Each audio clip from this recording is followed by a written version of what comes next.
तं सूर्यं प्रणमाम्यहम् लोहितं रथमारूढं सर्वलोकपितामहम् महापापहरं देवं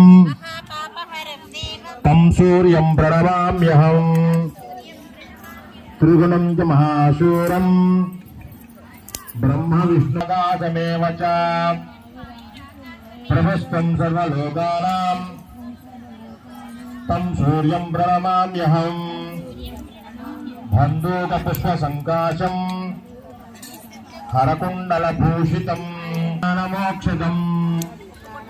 महापापहरं देवं तं सूर्यं प्रणमाम्यहम् सूर्याष्टकं पठे नित्यं ग्रहपीडा प्रणाशनम् अपुत्रो लभते पुत्रं दरिद्रो धनवान् भवेत् अमिषं मधुपान